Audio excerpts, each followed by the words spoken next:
ऐसे इस धरती पर ना जाने कितने प्रकार के बैक्टीरिया, वायरस, फंगस है और उसके कारण से आज पूरा समाज बहुत बड़ी हानि उठा रहा है। कोरोना काल में भी शुरुआत के 3 महीने में हम कितने भयभीत थे, भयंकर रूप से। उस 3 महीने में जितनी मौत कोरोना के कारण नहीं हुई थी, उससे ज्यादा मौतें टीबी के बैक्टीरिया के कारण हुई थी, केवल टीबी के कारण। और ऐसे ना जाने कितने बैक्टीरिया, वायरस, फंगस हैं। और आप अंतरराष्ट्रीय स्तर पे उसके आंकड़े देखेंगे तो पूरे वर्ल्ड में प्रति वर्ष केवल कम्युनिकेबल डिजीज, बैक्टीरिया, वायरस और फंगस जनित जो बीमारियां होती हैं, उसके कारण होने वाली मौतों का आंकड़ा है 2.25 करोड़ लोग। कितने? कितनी बड़ी संख्या है ये। और ये कब है? आज हम कपड़ों को साफ करने के लिए, फर्श को साफ करने के लिए, स्नान करने के लिए हैंड वॉश से लेकर के कितने सारे प्रकार के चीजों का प्रयोग कर रहे हैं, सावधानी रख रहे हैं, सब कुछ कर रहे हैं, उसके बावजूद ये आंकड़े हैं। और इस बैक्टीरिया, वायरस, फंगस के कारण बहुत बढ़िया। और अभी एक रिसर्च दिल्ली में एक हॉस्पिटल के अंदर इन्फेक्शन फैला ऑपरेशन थिएटर में, उसके कारण एक रिसर्च की गई। उसमें पाया गया कि डॉक्टर ने मोबाइल यूज किया था, उसके बाद एक कानून बना कि मोबाइल यूज नहीं कर सकते। उसके बाद एक और रिसर्च स्टडी की गई और उसमें जैसे ड्राइविंग करने वाले ड्राइवर लोग, दुकान चलाने वाले दुकानदार, ऑफिसर चलाने वाले ऑफिसर, ऐसे और कंसल्टिंग करने वाले डॉक्टरों से लेकर अलग अलग कैटेगरी के कई सारे लोगों को लिया गया। उनके मोबाइल और मोबाइल के कवरों को स्वाइप कर करके माइक्रोबायोलॉजी लैब में टेस्ट किया गया। महानुभाव, हमारे घर की टॉयलेट सीट के ऊपर भी जितने खतरनाक और बड़ी मात्रा में बैक्टीरिया नहीं होता है, उससे भी कई गुना ज्यादा बैक्टीरिया हमारे मोबाइल और मोबाइल कवरों के ऊपर पाए गए। ये सबसे गंदी चीज हम हाथ में लेकर के घूम रहे हैं। हम दिन में कितनी बार उसको छूते हैं, मोबाइल को? एक भी व्यक्ति नहीं बता सकता है। हर चीज को छूए, उसको छूए, हर चीज को छूए, उसको छूए। और दिन भर में सफाई कितनी बार करते हैं? ये सबसे गंदी चीज है। और उसमें भी मोबाइल को जब डिजाइन किया जाता है तो उसको उस प्रकार से डिजाइन किया जाता है कि इसके ऊपर बैक्टीरिया ग्रो ना करे, ना ठहरे, उस प्रकार का बना। और हम क्या करते हैं? अच्छा क्वालिटी का मोबाइल ला करके उसके ऊपर चढ़ाते हैं बहुत सस्ती घटिया क्वालिटी के कवर। उसके ऊपर तो भयंकर रूप से बैक्टीरिया ग्रो करते हैं और रहते हैं। तो ये जो है बहुत ही एक अलग प्रकार की दुनिया है। और यही नहीं, हम जहां पर रहते हैं, सोफे, गद्दे, पर्दे, ये चीजों का थोड़ी हर रोज हम सफाई करते हैं। या जहां पर सार्वजनिक स्थानों पे जाते हैं तो जो सीढ़ी की ग्रिल्स होती है जहां पर हम हाथ लगाते हैं, या दरवाजों के हैंडल होते हैं, हर व्यक्ति आता है उसको हाथ ये सारे ऐसे स्थान होते हैं, एक बार आप माइक्रोस्कोप से देखेंगे दोबारा हाथ नहीं लगाएंगे, इतनी घृणा हो जाएगी उसे। इतने बैक्टीरिया और इतनी चीजें होती है और उससे ये बीमारियां फैलती हैं, रोगाणु फैलते हैं और ये सारे रोग होते हैं। और देखिए, पतंजलि रिसर्च फाउंडेशन में परम पूज्य श्रद्धेय गुरुदेव महाराज, आचार्य जी महाराज के मार्गदर्शन निर्देशन में कुछ हमने रिसर्च किए। वहां पर जो पूरी दुनिया के, जैसे मैंने कहा ना, 2.25 करोड़ लोगों की मृत्यु होती है, उसके लिए कारणभूत सबसे ज्यादा जो बैक्टीरिया हैं उनको हमने 18-19 प्रकार के लिए। और पहले क्या किया, जो हम हवन करते, देव यज्ञ, दैनिक अग्निहोत्र, उस देव यज्ञ से निकलने वाला जो धूम्र है उसको हमने कलेक्ट करके एक केमिस्ट्री लैब की एडवांस टेक्नोलॉजी होती है, gas chromatography mass spectroscopy, GCMS, ये गैस फॉर्म में जो तत्व होते हैं उसको माइक्रो लेवल पर एनालाइज करने की एक तकनीक होती है। 2-2.5 करोड़ रुपए की पूरी मशीनें होती हैं और उसकी ये तकनीक होती है। उसमें जब देव यज्ञ करने पर जो उठता है ना धुआं, उस धुएं को जब हमने एनालाइज किया, हम दंग रह गए महानुभाव। उसमें कई प्रकार के मेडिसिनल कंपोनेंट्स पाए गए और उसमें भी माइक्रोबायल एक्टिविटी देने वाले 13 से ज्यादा प्रकार के कंपोनेंट्स पाए गए। उसके बाद हमने माइक्रोबायोलॉजी लैब में जो 2.25 करोड़ लोगों की मौत होती है उसके लिए जो सबसे ज्यादा कारणभूत बैक्टीरिया होते हैं, सरफेस बैक्टीरिया है, एयरबोन्स बैक्टीरिया हैं, इस प्रकार के, या लंग पैथोजेंस हैं, इस या यूरिनरी पैथोजेंस है, जो सबसे ज्यादा लोग प्रभावित होते हैं, ऐसे 18-19 प्रकार के लिए माइक्रोबायोलॉजी लैब में ग्रो किया। और 5 मिनट यज्ञ के धूम्र का एक्सपोजर दिया। कितनी मिनट? आपको जानकर के आश्चर्य होगा, 5 मिनट के यज्ञ से 65% से 96% बैक्टीरिया, वायरस, फंगस नष्ट हो गए। कितने मिनट? 5। उसके बाद हमने और कई सारे अलग अलग प्रकार के परीक्षण किए, प्रयोग किए। कमरों के अंदर जब व्यक्ति रहता है तो वहां पर किस प्रकार से बैक्टीरिया आदि फैलता है, उसका सैंपलिंग, कलेक्शन, और आईआईटी रुड़की के साथ मिलकर के और उसको माइक्रो लेवल पर और एनालाइज करके और अलग अलग तरीकों से अलग अलग कई सारी रिसर्च की गई। और फिर उसके बाद हॉस्पिटल के अंदर जहां पर रोगी आते हैं, ठहरते हैं 5-7 दिन, 10 दिन, फिर चले जाते हैं, तो उस कमरों के अंदर और ज्यादा पैथोजेंस होते हैं, बैक्टीरिया आदि होते हैं। वहां का भी सारा कुछ देखा और महानुभाव वहां यज्ञ करके पहले क्या है, बाद में क्या है, ये सारी चीज देखी गई।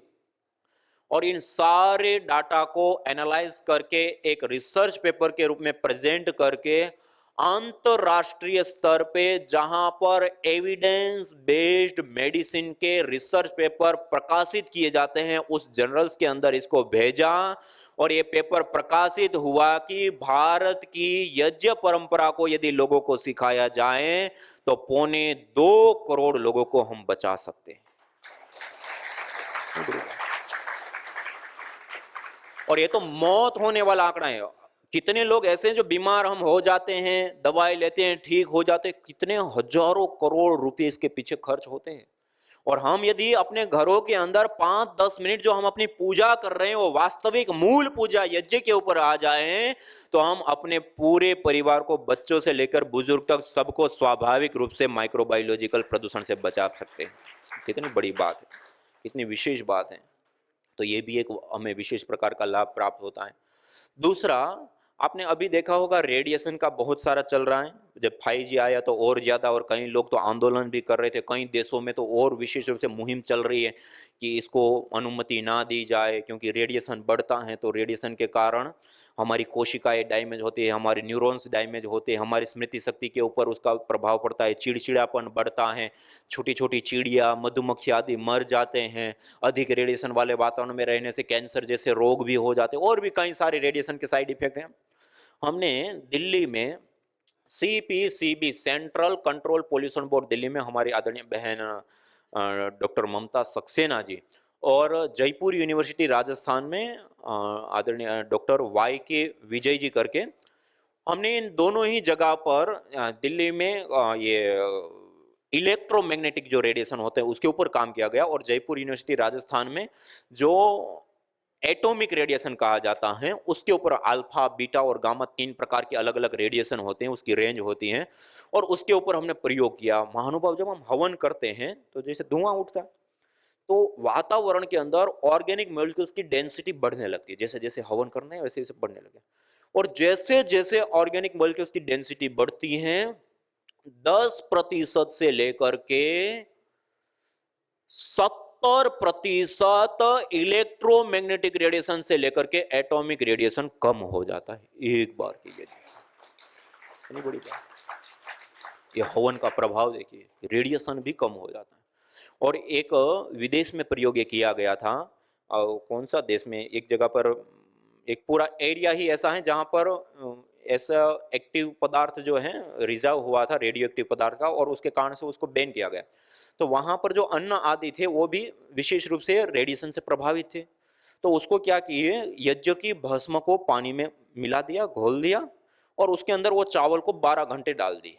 12 घंटे के बाद वो चावल को निकाल करके टेस्ट किया गया, उसके अंदर रेडिएशन का प्रभाव खत्म। इतनी बड़ी बात। और आपने कई बार कई लोगों ने सुना भी होगा, यहीं पे भोपाल में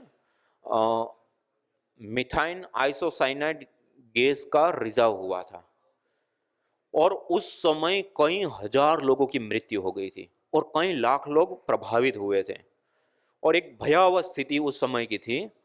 और उस समय उसी के बीच में एक कुशवाहा परिवार और एक राठौड़ परिवार, ये दो ऐसे परिवार थे। मैं जाकर के उनसे मिला हूं, उनके परिवार, अभी वो व्यक्ति नहीं, उनकी पीढ़ी के जो लोग हैं वो थे।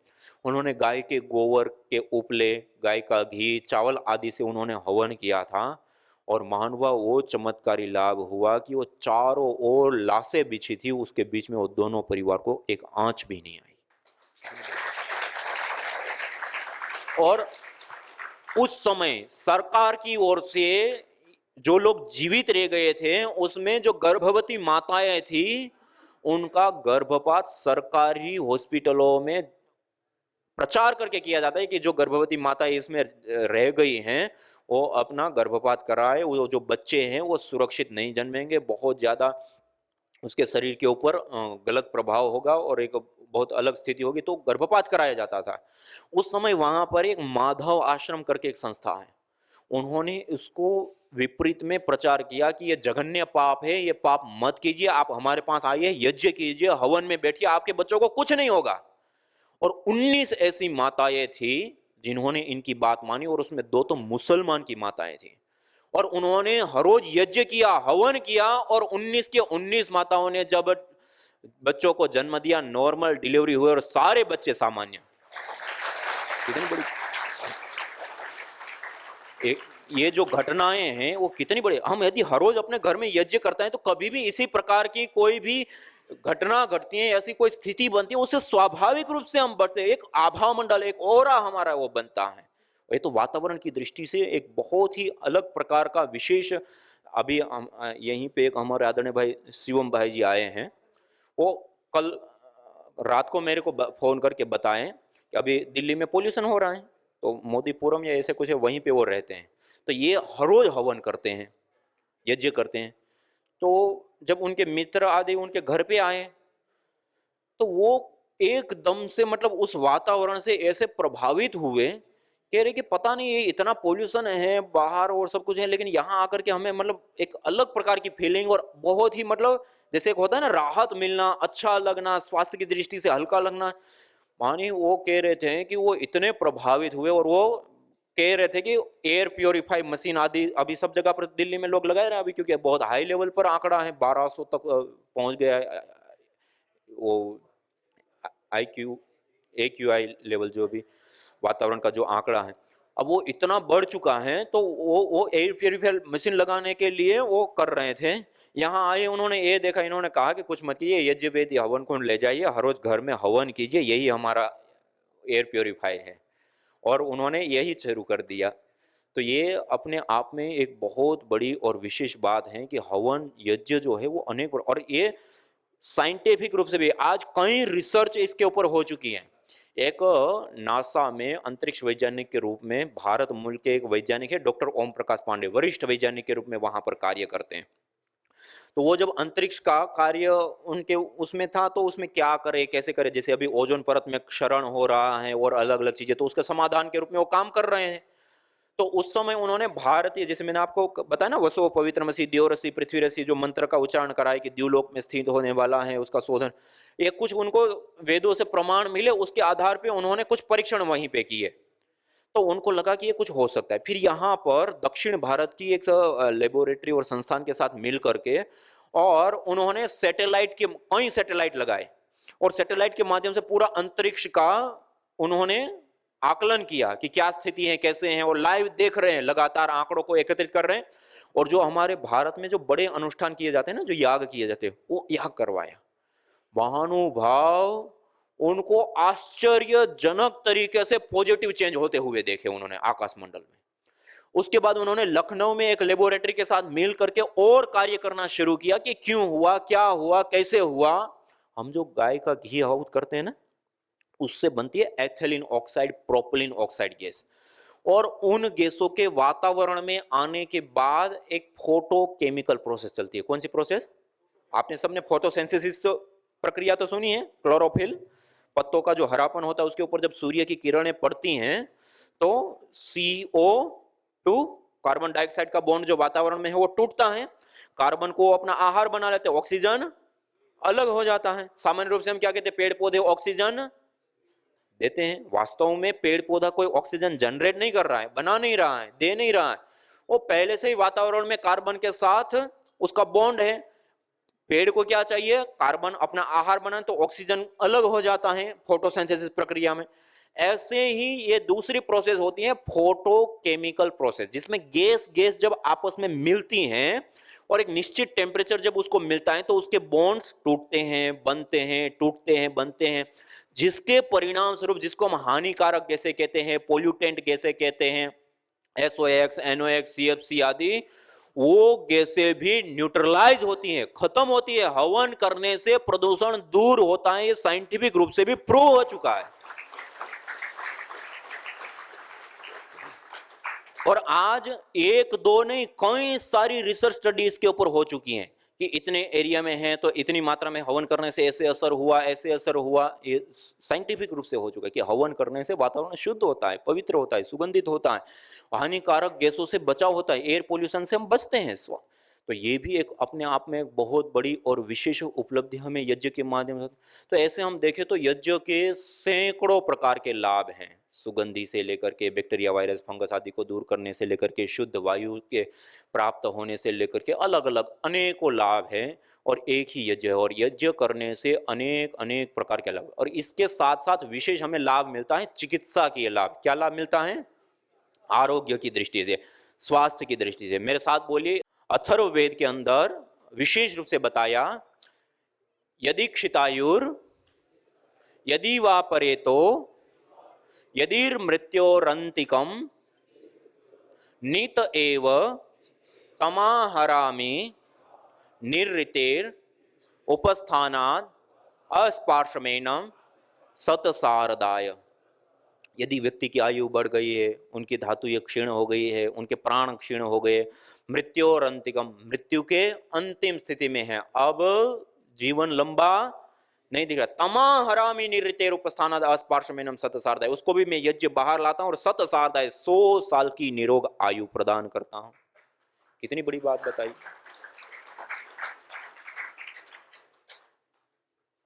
इसी प्रकार से आयुर्वेदेषु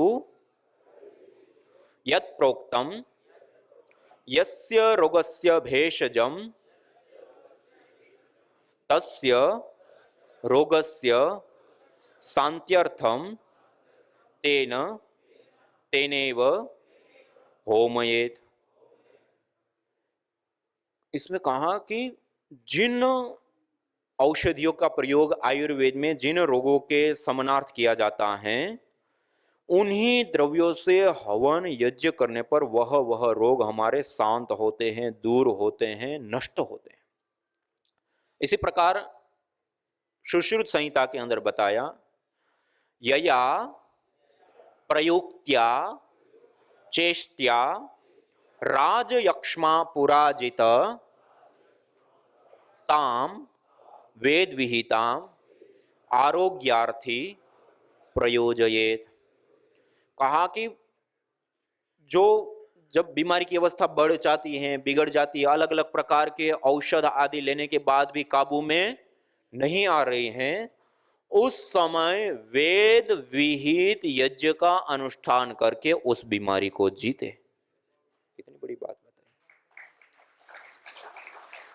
ऐसे हमारे शास्त्रों में अनेक प्रकार के अलग अलग शास्त्र प्रमाण मिलते हैं। ये जो बुक है यज्ञ योग आयुर्वेद चिकित्सा, ये पतंजलि द्वारा बनाई हुई विशेष रूप से यज्ञ चिकित्सा के ऊपर, इसके ऊपर डिटेल जानकारी, जैसे मैंने आपको वायु प्रदूषण के ऊपर बताया, बैक्टीरिया, वायरस, फंगस के ऊपर बताया, गंध का बताया, उन सारे रिसर्च पेपरों का समराइज रूप, उसके लिंक, सब कुछ इसके ऊपर दिया है।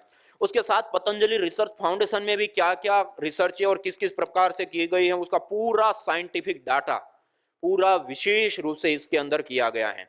और इसमें उपनिषदों, वेदों, दर्शनों और अलग अलग हमारे प्राचीन ग्रंथों में कहां कहां पर क्या क्या यज्ञ के बारे में, यज्ञ चिकित्सा के बारे में कहा गया, उसका भी पूरा डिटेल से ज्ञान विज्ञान इस पुस्तक के अंदर विशेष रूप से दिया है।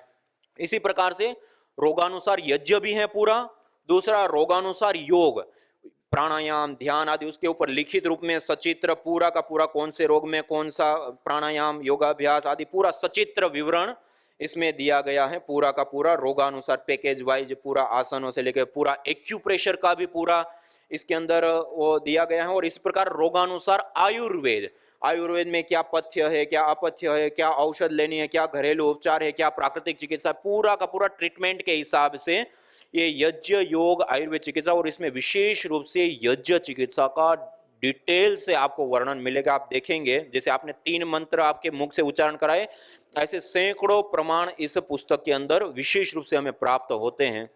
तो आप भी स्वाध्याय प्रेमी जो हैं वो इसको लेंगे तो विशेष रूप से, और यज्ञ चिकित्सा की विधि भी उसमें पूरी अच्छी प्रकार से बताई हुई है। तो ये जो यज्ञ चिकित्सा है वो कई प्रकार से हमारे रोगों को ठीक करना या ट्रीट करने के रूप में काम करती हैं। ये तो आपको कई चीजें तो बताई, उसके साथ साथ जब हम यज्ञ करते हैं ना, हवन करते हैं, अग्निहोत्र करते हैं, तो उसके धूम्र के अंदर आपने ना छोटे छोटे कण तैरते हैं।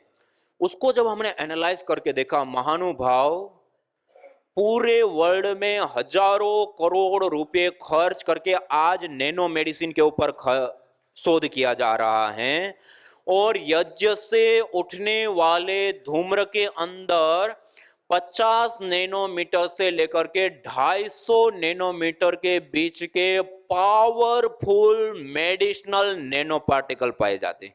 कितनी बड़ी बात।